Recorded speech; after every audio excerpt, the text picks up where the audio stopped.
I am joined today on Brews and BizDev by the illustrious and supercharged, as he will tell you, John Osberg. Thanks for coming out, bud.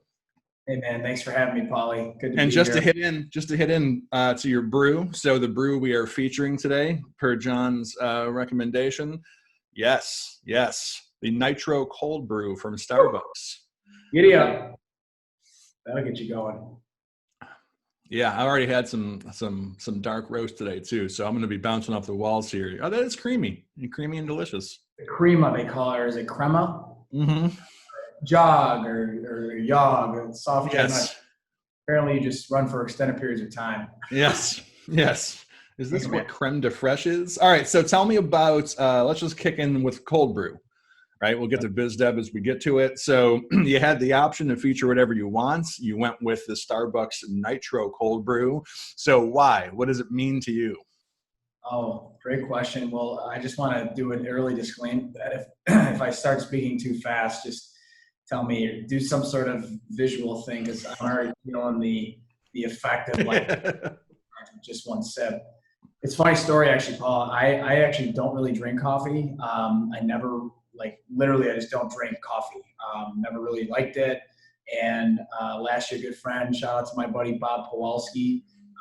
He got me into the cold brew. It's like, well, if you don't like it, it's smoother, and you love Guinness because it's got the nitrous in it, and the creaminess. So I actually supplanted my Guinness with because I don't drink anymore. I haven't drank, so now it's just cold brews and gets me all jacked up, and that's that. Yeah, that's a similar creaminess, very different effect from those two things. Yeah, the opposite, kind of. Although there's that point of diminishing marginal utility, or whatever it is, whatever the phrase is, when you have like 3-4 Guinnesses and you're really feeling good, you're feeling loose, and then maybe 5, 7, and it starts to. Yeah, you keep chasing that happy, and it puts you in a place that's something less than happy often. That's my deal. And certainly, no offense to Guinness, right? Disclaimer here, that's generally an alcohol thing. You get the like, hey, here's this, and there's that fuzzy feeling. I really like this. I should probably keep drinking to maintain this. I love it. I want to flip it. I'm used to being the interviewer. So tell me about, what your experiences with Nitro Cold Brew are like, Paulie. Yeah, well, I think it's creamy. I'm not the biggest coffee guy. Similar to you. I can go streaks without it. Usually I drink it now in the routine. It becomes like an office thing, or it becomes a home thing. I'm making it anyway for like my wife and for Maggie. And so it's like, all right, I'll grab a cup but it's really more of the habit, kind of just ritual of it. Like, oh, okay, here's something. And, these days have been a bit pressing. So a little help in the morning has been useful.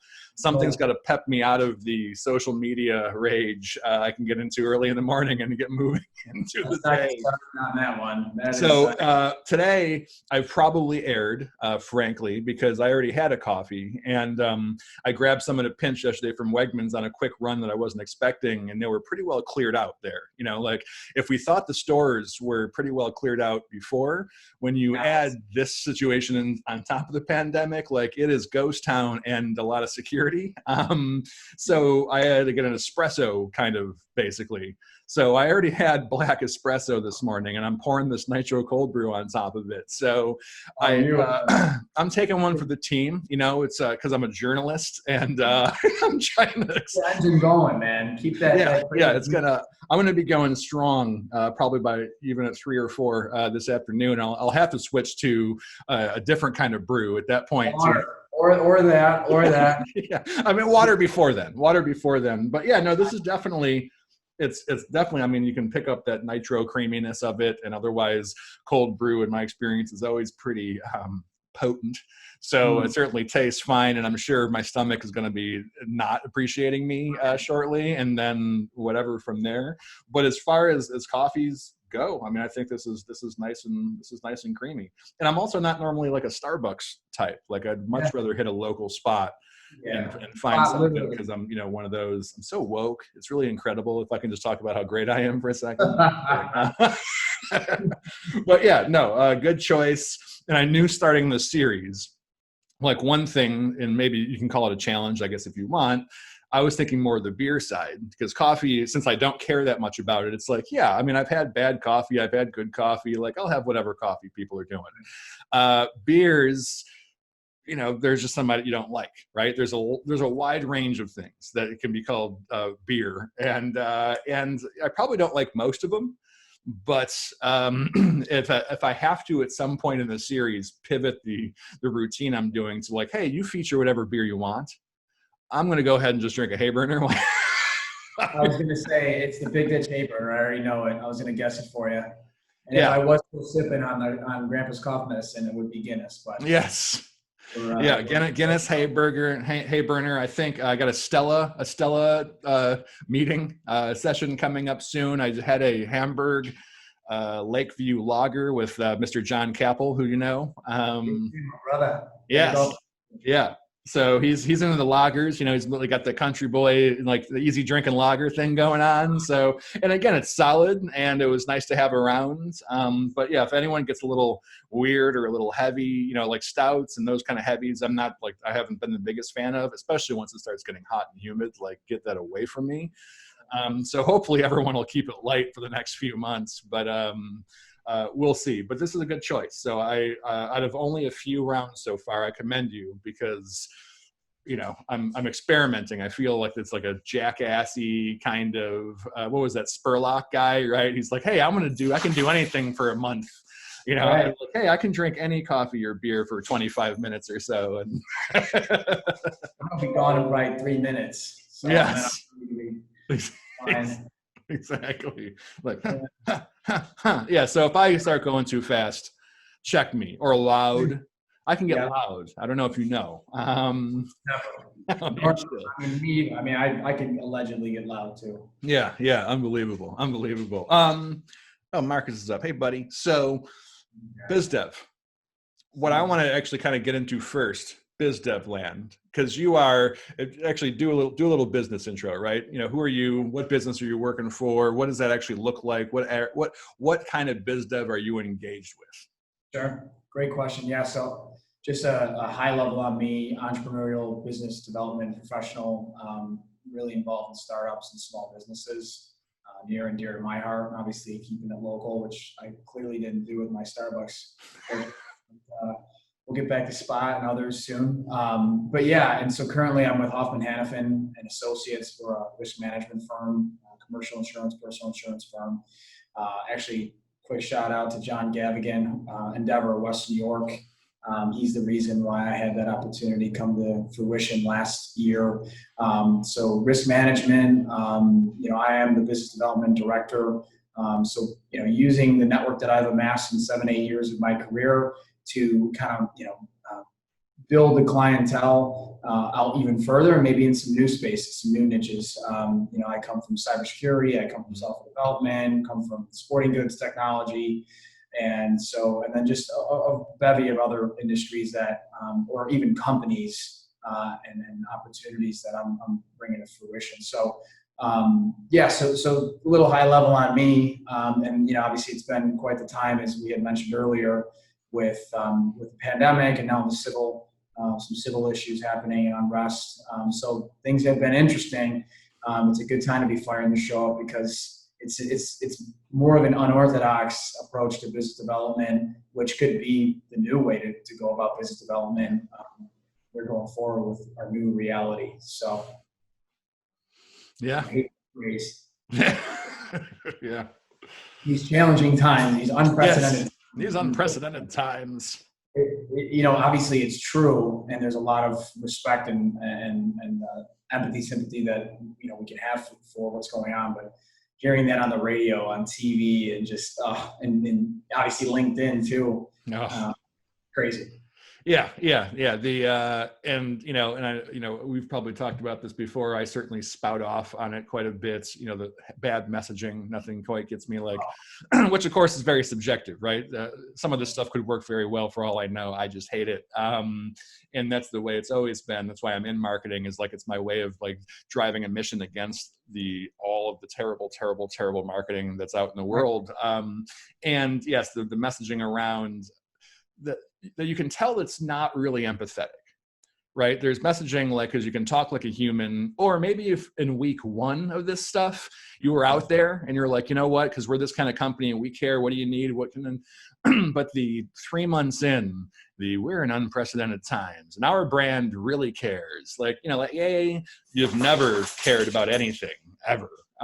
So like, you know, it just rings so hollow. And for me, adds something that doesn't need to be there. That's negative. Like there's enough crap. Like there's enough stuff that's not great. Like having shitty advertising on top of it, trying to take advantage of it is the worst. And yes, LinkedIn. Here's a little interesting thing. I don't want to get us too in trouble because it was LinkedIn themselves, but someone else, you know, Matt Pelkey and I, we got one of these on Friday. So with Jam Coffee. You got them on here? Yeah, coming on. We're gonna do morning brews or evening brews. That's gonna be a morning. All right. For Jam, for the coffee shop Jam, so that we can shout out Jam and stuff like that. So go Jam, our little neighborhood thing here. But he and we text back and forth like screenshots of crappy messaging. We just constantly going back. And the other day it was like LinkedIn themselves. It was some in-mail from LinkedIn with this like, hey, you need to find help in in these unprecedented, like the hacky intro, and then a $50 of off your first ad campaign. Which anyone who knows anything about running ads on LinkedIn knows that is well below the threshold of one lead cost. There's no way you're ever getting anything real for $50. So it's not a real give. And my thing in the beginning was, if you're going to do something like a give, the whole hashtag give first, it actually has to be a give, right? It can't be the same awful thing you've been offering for literally 10 years as a way of getting people advertising with a hacky line. So it's not surprising that people do it on that platform if the platform itself is doing it. And it's my least favorite thing about LinkedIn. So and there are a lot of good things, right? I live there, you live there, we're there, we're quite a bit. Even when we're all trapped in our houses, people think we're very busy because we're on LinkedIn so much, amplifying the few things we do. Sleep. What do you mean sleep? I'm on the golf course. Like I sleep 14 hours a day. What are you talking about? I make 2 posts, they blow up, and it looks like I'm really popular and exciting. But yeah, that's the side I really want to kind of get into a little bit today, is because I know you're doing a lot of LinkedIn, and that platform and the landscape there, like the rest of them, are changing. Right, the reach isn't as everyone's on LinkedIn because the organic reach, and that is plummeting as the rest of the planet jumps on at the same time and contributes a bunch of terrible content that then kills everybody's success. So so we're in that. I know, and I'm no guru. I'm like up on high or something. Like, here's my 5 billion likes or something like that. I'm Buffalo good. That's what I call myself. Like, I'm good at LinkedIn for like Buffalo traction levels. But those are coming harder. Like, those views are not there anymore. Even when the engagement gets up there to where it was, that's somehow on the back of like far fewer, 50% down maybe at least on the views. And so I'm curious as to what you're thinking going forward, since you've used the platform very well for connecting, building conversations, right? Creating new things. In the world where LinkedIn doesn't have the magical organic reach that it used to have, and in a world where new things are always coming up, like a TikTok, not the best one-on-one comparison, but if there's something that has better organic reach, it's TikTok, right? And you can create stuff you can put other places. So TikTok aside, what are you thinking going forward? How are you planning on utilizing LinkedIn, whether we can go outside or not? Like, what's your game plan going forward, and what can you share? Like, definitely do this and definitely don't do this, as far as who's listening. Yeah, no, that's a great question, Paulie. I noticed too, right around the start, there was this big crescendo. Like, probably one of my best ever performing posts with 17,000 views and 400, 500 likes and a lot of engagement, emails, calls, texts, all that. It was just as everything was starting to get very serious with COVID-19. And it was a reshare post of Michigan Crisis Hotline that put out things, like a graphic about things you can control inside and then things outside that you can't control. And we've talked about it, and the post was awesome.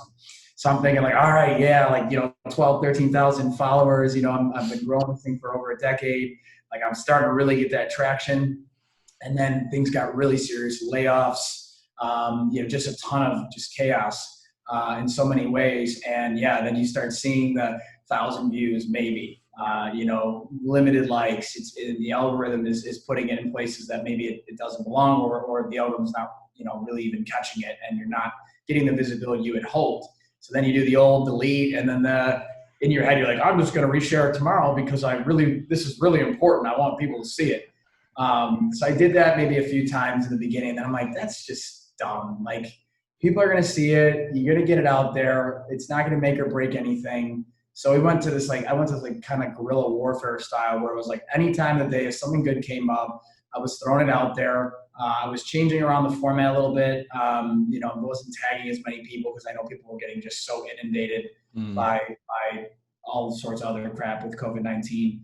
So so I just was trying to find things that were relevant to the business development population, the business itself, business people, obviously big in community. Another quick shout out to 26 Shirts, repping my superhero healthcare worker shirt there.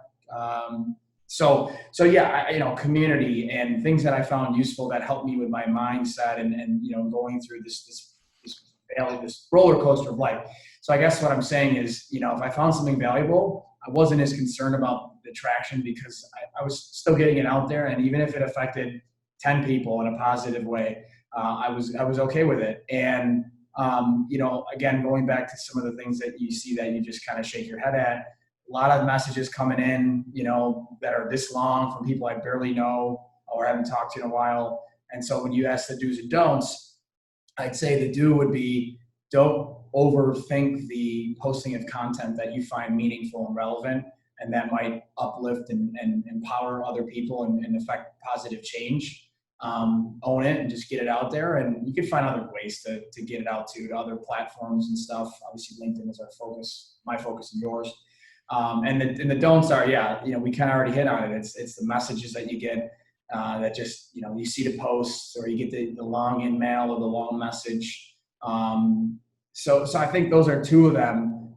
Just trying to think, like, one last thing I'd say is I would start, like, when you see content that's really exciting to you, it's not hard to throw like a one-line comment out and make sure you tag, again, something simple, tag that person, tag in some others that maybe you want them to see it if it's really truly meaningful without overdoing it, and just engage with people, because I get a lot of remarks from like, dude, I see you everywhere, or people reach out and say, like, I see you sharing this or commenting on this, liking this, whatever. And you don't really realize how far that reach can go, even if it is as simple as throwing a comment on, like to you, Paul, you post awesome content constantly. And so every time I see, I don't want to overdo it so I don't look like a stalker. So I try to go every other, unless it's like so good that I got to just like put it in all caps. This is the best thing I've ever seen. Now the cold brew's talking. So anyway, to end the diatribe, I think just really being intentional and genuine, kind of like anything in life, on LinkedIn, and not really over worrying about how things are performing, even though that is important. It'll be interesting to see how things go in the next 3 months after, coming out of the last 3 where we saw engagement, like you mentioned, just cut in half or more. Yeah, I think those are great tips. And I think that, I know personally, I mean, whatever, if this is the way to go forward, I have no idea, but this is the way I'll be going forward, and we'll see how it turns out. And I'm connected with a lot of these kind of folks on LinkedIn, because there's a heavy amount of, especially up until recently, right? A lot of folks who are on LinkedIn are BizDev consultants and marketers talking to each other in a platform that sometimes business owners, if they're busy business owner, they're not even on, right? They're not there. They haven't been on in a month. So there's a certain bubble we can get into, but I know I'm connected with a lot of copywriters because I think that's an important side of things. I think that terrible writing has a bad impact, shockingly, on posts, right? So I think that focusing on learning, and I know you've been on a while, and I know I've come and gone, again, heavier than most in our particular area, but then maybe like the last 6 months or something, 6 to 8 months, they've really gotten more and more steady, and I'm a way better writer than I was a few years ago. I'm a way better writer than probably I was 6 months ago. And I think focusing on, oh yeah, is this relevant? Is this valuable? Is it readable? Is it actually compelling? And knowing the tricks so at least as far as knowing how the thing is going to display, right? If you hold there's a thing in journalism called "don't bury the lead," right? You don't put the lead or with the headline, but there's already a headline in journalism. So the lead is, you still lead in with kind of here's the synopsis. It's kind of like the TLDR of old school journalism. You don't write it, and so in journalism class you learn to you don't lay out all these details and then you finish with the thing. You lead with that, and then you build out the story as it goes, so people are already engaged. And with LinkedIn, listen, unless they click more, right? Unless you tap more, no one's going to see anything past your first line or 2 lines, depending on how you've got it spaced. So it's pointless. It could be beautiful, everything below that could be beautiful. And if it's not compelling in that first line, if you don't find a hook or a headline for it, people are not going to tap unless they like you or whatever, and they just want to see what you're there to say. But most of us aren't influencers in the way that people are really oh, I don't know, that doesn't seem compelling to me, but let me stop scrolling and just hit see more, just because they're always so awesome. And so I think even if you don't have a great base or a good algorithm on your side, focusing on, the relevance, does this matter? Is it at least somewhat unique for most cases? Sometimes you don't need unique. I don't think you can say what other people are saying, but say it your way.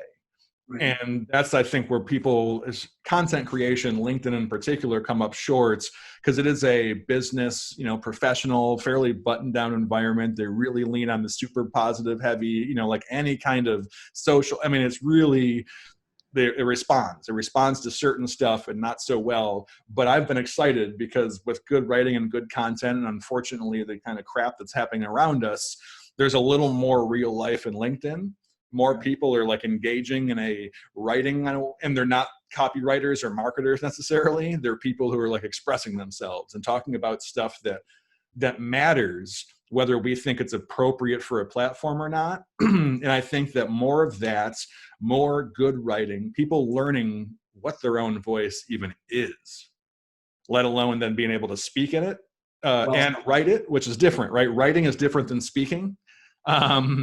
So transcribe something at first or whatever until you learn to speak in your own voice, and then put that stuff out there without tagging 80 billion people or whatever per thing and adding 18,000 hashtags like it's an Instagram post. Right. Just start putting it out and let people get value from it and engage, and then make those tweaks. Right? It's long-term. It's over time. Let's make some tweaks. Let's see how it performs. Stay relevant, stay where you are, but then play the game. Then play the algorithm game. A/B testing comes into play there too. And to kind of expand on even what you're saying there, because everything that you just went through it's exactly how I've tried to live. And finding your why and what is your voice, how do I get it out there, being smart about the messaging you put out. Those are all incredibly relevant. I think to keep the BizDev talk, even though we should probably get back to talking brews, no, but the BizDev talk, it's important too to highlight, and I know you on, not that I'm plugging retroactively here, but there was that talk from last week with Bob Bergen about Go Giving, author of The Go Giver, and in BizDev, too often you meet, BizDev sales, they go hand in hand. You meet those go-getters, those cards are everywhere, and really not hounding, but depending on who you're talking to, they can be. Yeah. So it's really the putting things in perspective and really understanding that person on the other side of it as you try to build that pipeline of leads is important. And so go giving, the term go giving is to just give more than you receive, and give more value than you receive in payment, as Bob talked last week on the interview, which thank you for. Yep. And I mean, it's such a crucial component because it's like an equation almost, right? So Paul, you hit on the messaging, your voice, being relevant, being readable, really kind of being smart with how you shape, your content. And then that's LinkedIn, right? So that's kind of the LinkedIn piece of it, right? Then you have, I thought you were saying something. Sorry, is that Marcus? Yeah. Yeah.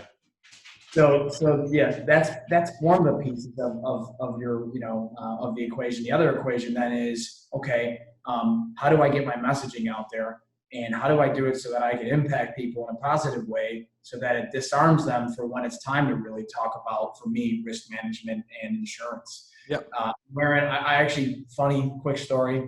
I was going to put on one of my HHA shirts, Hoffman Hannafin, and I was like, that's not really what I do. Like Yeah. I cheerlead other businesses, people, groups, causes, initiatives, et cetera, et cetera, et cetera. And as a result, people then are curious to what you're doing. They're saying, well, John, that's really cool that you're helping that group or that person, that you did this volunteer work. And then it opens you up to really build out that BizDev pipeline to say, yeah, that's great. And it's like, well, tell me, what are you doing, John, right now? Right. Oh, you're in risk management, right? I'm like, yeah, you know what, we need to get policies looked at. We're struggling with our current vendor. So anyway, just another kind of additional piece of BizDev chat there that's really important is that go-giving mentality. No, for sure. I'm totally there with you. And a couple things. So one is, I think that also with what you were saying about the work part will show up is also, and as long as it's present, right? I mean, if you go on my LinkedIn, it's going to have, because now I'm at Renowned Creative, like the cover of my LinkedIn says what company I'm at. Right? For me, the headline doesn't, because that's my personal practice. Headlines are not for job descriptions, but they could be. So like that's there. And my headline says, I think, like rethink your marketing, which tells you a little bit about what what I'm doing. And so to your point, as long as if you're visible and you're engaged with people, when the need arises, also, when someone has a need, and it's like, oh crap, like I should actually, we got to revisit some stuff about our marketing strategy. If we're connected and you think I'm, like, okay, I might be someone you want to talk to, right? So, and that's only visible because I've stayed on LinkedIn. I'm putting out stuff. I'm showing at events. I'm shouting other, all the stuff you're doing, right? Like we're just value. I mean, the Amherst Chamber. I don't know how much content I've pumped through that channel into everybody as much as possible.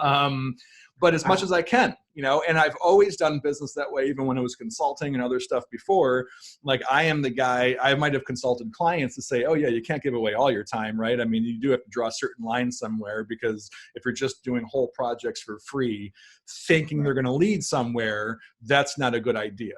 But, to your point, if you're willing to just put it out, and then there's a part that someone has to pay for, and it's not information anymore.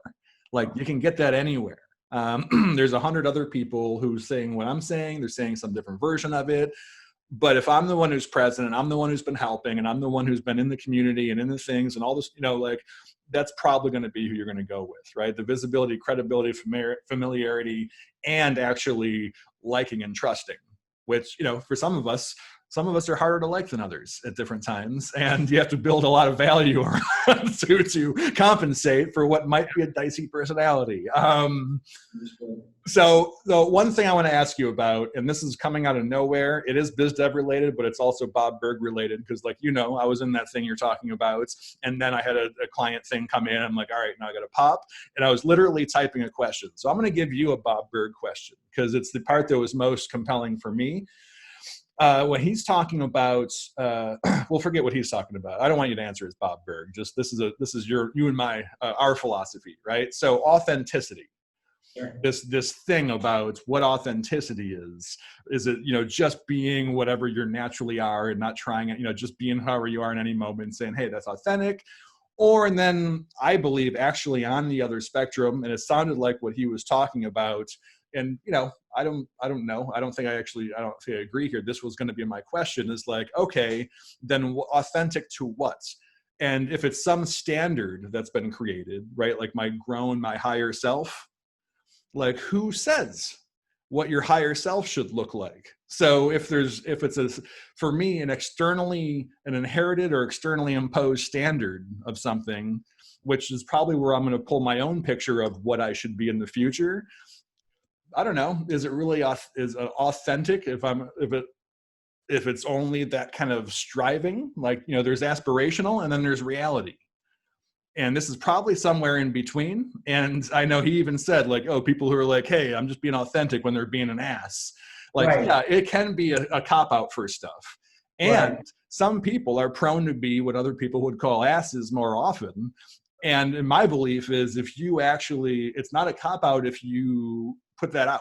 If you say like, listen, probably, and it used to be in my LinkedIn summary or whatever, my abouts, right? It's like, listen, I come direct, I swear now and again, like, yeah, could I be a higher self where other people don't think I should swear, other people, like, no, like my choice, right? It's like, I'm going to hear, no, that is not my worst self by any stretch. It gets way worse than that. It is not just like whatever I feel like at any given moment. There are some kind of values that shape it, but it's not some kind of like big self, right? It's not like, well, I'll be authentic when I'm like the exact thing that I think I should be.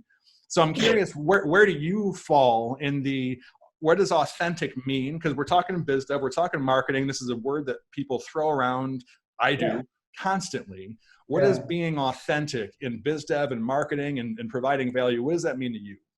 So I got to step back for a second. There's two things to start with. So first of all, I didn't think I'd be in a philosophy class, so thank you. I do know you to be quite philosophical in your posts and the way you see the world, which I appreciate and love.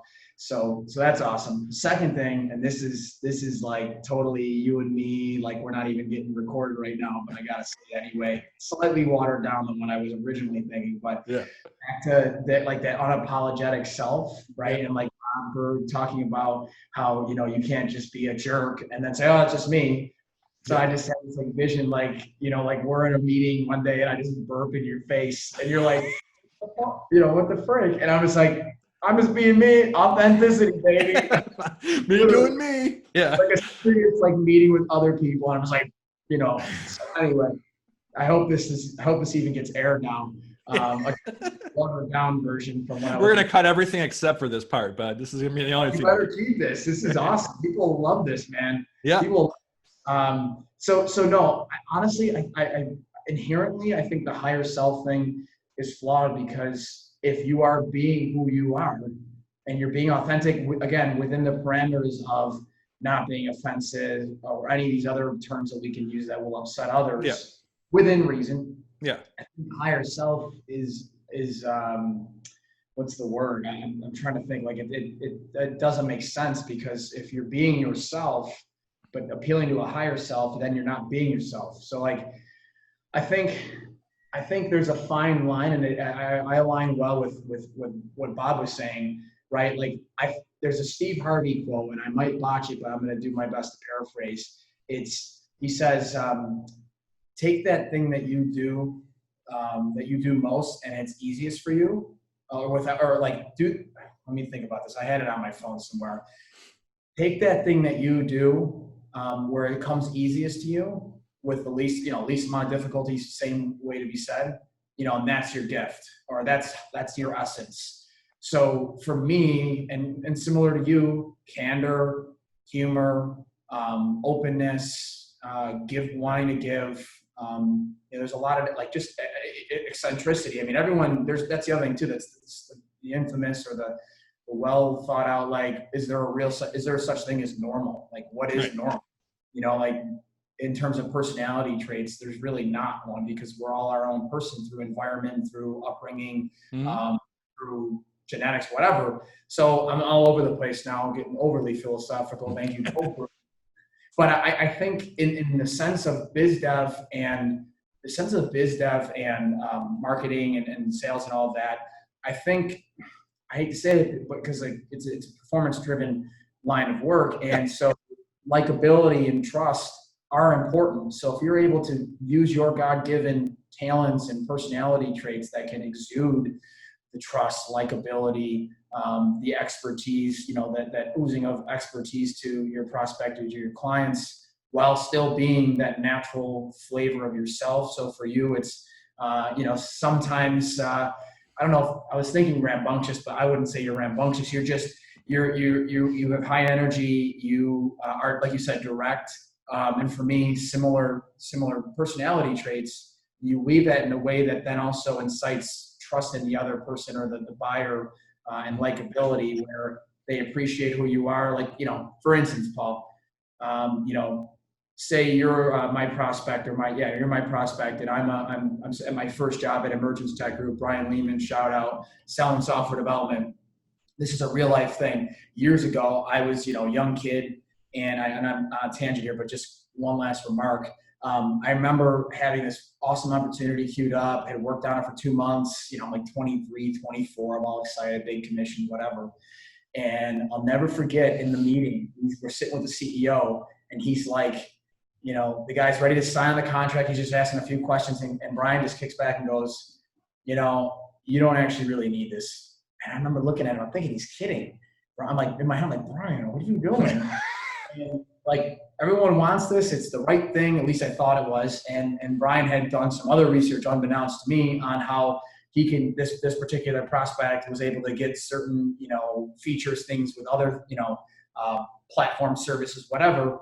And so in the end, that project got cut by like, I don't know, 40 or 50% in cost. And then obviously my commission. And I'll never forget him afterwards. I got really upset with him. And, I'd known him my whole life, Brian, worked for him. I remember saying, like, why did you do that? Like, what the heck? He's like, John, that's what we call building rapport. That's what we call candor, true, deep honesty. And he goes, watch, 6, 12 months from now, they're going to come back and they're going to want to do work with us. And it's going to be 2, 3, 4, 10x what it was just now. And I'm like, yeah, okay, whatever. I'm like, you owe me lunch today. Like, being a dick, being a, sorry. It's okay. And I'll literally never forget how it actually happened. Probably 8, 9 months later, we got this big contract with him. And he's just kind of like that told you so moment, but it was a learning lesson. So he was authentic in that moment, candid, direct, honest, whatever. And he was kind of weird about it. So he was just like, listen, you don't need it. And I remember the guy looking, I was looking, and then, so anyway, I don't know if that's relevant, but it's related. And I hope I was somewhat relevant on your inquiry. Yeah, no. It was like an onion I could peel, and I didn't peel it well.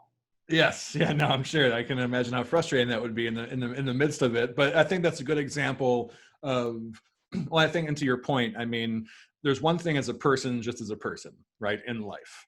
And then there is the profession you're in, which always demands some kind of thing, unless you're going to be full trailblazer and whatever your personality is, build around that. And we know some people.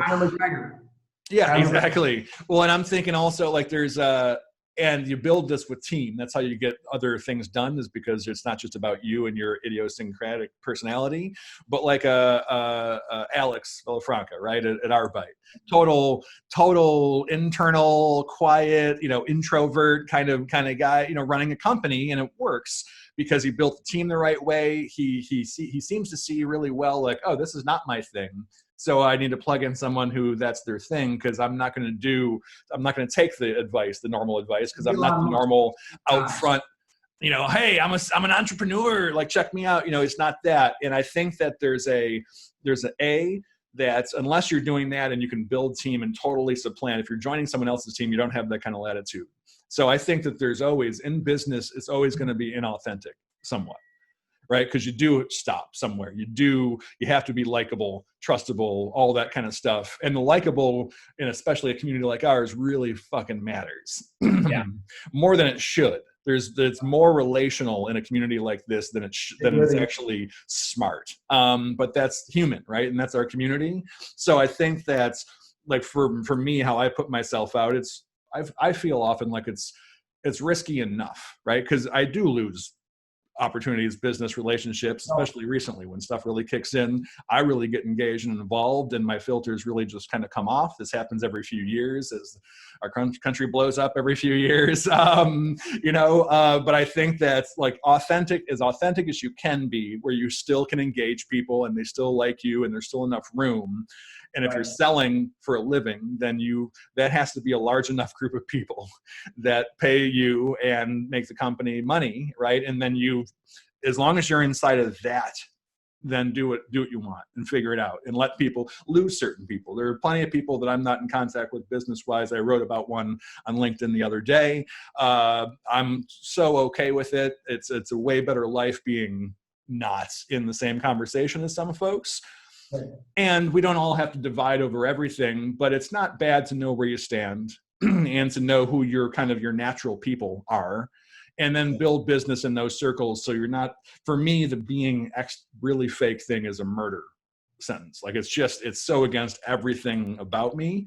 And for some people it's not, right? So that's an advantage. If you're an easygoing person, you're like the likable guy, you don't really challenge anyone. It's not necessarily that you're being inauthentic. That could be really who you are. It's just not who I am. And so I'm not going to engineer my business and my stuff the same way. So I think that authentic as you can be, given what you're committed to and the situation you're in. Very well said. Makes sense. But I appreciate the response on that, because I think that was a good example of what authentic can look like without it being a damaging, Yeah. it looks damaging even when you're in it, but then you actually build something better. Yeah, and it's not exactly in parallel, but it goes over to the famous cliche of do the right thing. In that particular instance, Brian knew that he was going to waste this person's time. He was going to probably waste some of their money.